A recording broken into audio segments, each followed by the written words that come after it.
Greetings. Welcome to our discussion of the literary thoughts paper. My thoughts were lost and I lost that word. But anyway, I want to take a quick look at the assignment with you and also just kind of walk you through what you'll need to do in order to successfully complete this particular assignment. So we're going to take a look at the assignment itself first and go over that. So in this first paper of the semester, students will explore the basics of literary study. So this essay is going to answer the primary questions of why do we study literature? Why does reading and analyzing works of literature continue to be a focus of education in today's world? Because of course, excuse me, it's not just at Lake Sumter State College that students take a course very much like LIT2000. Introduction to literary courses are pretty standard. So we're going to look at some specific things here. This is not going to be a literary analysis paper. It's really more of a reflective essay and a chance to showcase what you've learned in the learning materials so far in this module in this week. So here's what you're going to do. You're going to define literature. What is it? And the primary genres of literature that we will study in LIT 2000. So poetry, short fiction, novels, and drama. Explore how reading literature helps learners think critically while allowing a greater understanding of history, culture, and the human condition.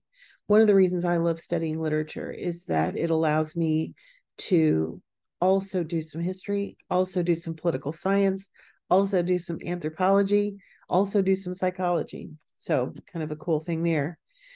Give a brief overview of literary periods in British and American literature and a brief discussion of the primary schools of thought and criticism of literature. Now, you have some readings from the LibGuide on literary criticism, but I have not given you a lot of information on literary periods. So that's something for you to research, as well as the definitions of literature and things of that nature. Now, I do want you to bring in some works of literature, but I don't want you to go out and read new stuff for this particular paper. So you'll notice it says explore at least 3 works of literature to which you've been exposed. Now, that can be from any period in your own history. It could be things that you've read for school, but it doesn't have to be. And I want you then to discuss the impact that they had on you. I'll give you an example. One of my first memories of reading a book on my own was somebody had given me a gift certificate to a bookstore, a private book, like a independent bookstore, not a Barnes and Noble, but like a local bookstore. And my mom took me. I was like, I don't know, 5, 6 years old. My mom took me up there. It was this Shishi bookstore. I picked out a book and I came home and I read it cover to cover immediately. And the book was The Boxcar Children. Many of you may have read that as a child, as children yourselves. I also remember reading early the works of Laura Ingalls Wilder, like the Little House on the Prairie series, because I went to Laura Ingalls Wilder Elementary School. So I have a lot of early memories of reading. And of course, I've read things since then. I've been assigned books that I liked. I've been assigned books that I didn't like, whatever the case may be. It can be anything. So it could be something that you chose to read. It could be something that you were forced to read. But I want you to explore those works of literature and talk about how they impacted you.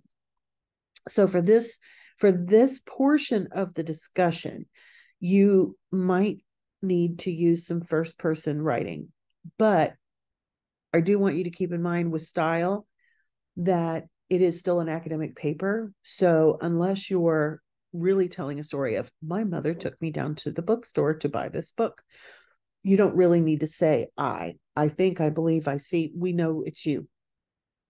So you can just state it. Part of what I'm not going to tell you is how should you organize this paper, because there's a lot of stuff going on in here. If you want to take it in this order, you are more than welcome to do so, but you can also start with the things that impacted you and then talk about literature. I want you to come up with something that makes you feel comfortable. In terms of formatting and style, it is going to be an MLA document, and you should be using Word. You have free access to Word as Lake Sumter students, so there's no reason not to use Microsoft Word. If you really just love something else better, if you're a Mac person and you like Pages, you can still save it as Word. If you are hooked on Google Docs, you can still save it in Word format. So keep that in mind.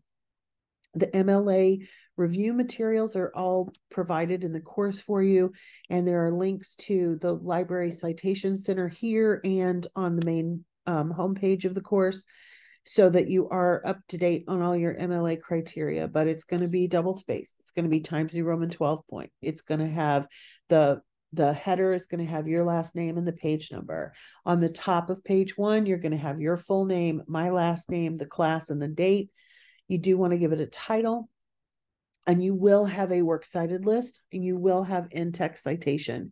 So there's not a lot of, oh, you have to use all library sources for this one, because obviously getting things for like the definition of literature and all that stuff, you can use the internet. But please do keep in mind that it's an academic paper. So I would not use Wikipedia if I could help it. I would use some better resources than that.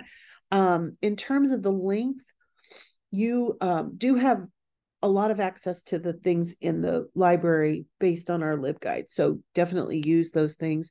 There's no, set number of sources that you have to use. Sometimes you might just go over here to find a definition, over there to find another definition, whatever the case may be. You do not have to cite the individual works of literature unless you do quote from them or something along those lines, and then you would need to cite that. There is a length requirement of at least 3 full typed and double spaced pages. So what that's going to mean is the work cited would have to be at least page 5 or higher, because you're going to have at least a little bit of text on page 4. So if you need help setting up the paper, I would highly recommend using the Citation Center template. There's a template there that you can just type over. It's going to have everything already pre-set up for you. You also do have the ability, of course, to get input from me prior to submitting the paper. Reach out through the inbox. You also have access to the library and the Learning Center completely online through the Ask Us button on the library's homepage, and there's a link to that. So if you have any questions about it, please reach out. This is the rubric on which your paper will be graded. It is always a good idea to review the rubric both before you write the paper and after you've written the paper, but before you turn it in, so that you can double check and make sure that you have looked carefully at those criteria. That's going to help. All right. So if you have any questions, do not hesitate to reach out, and I will look forward to reading your literary thoughts on paper, in a paper.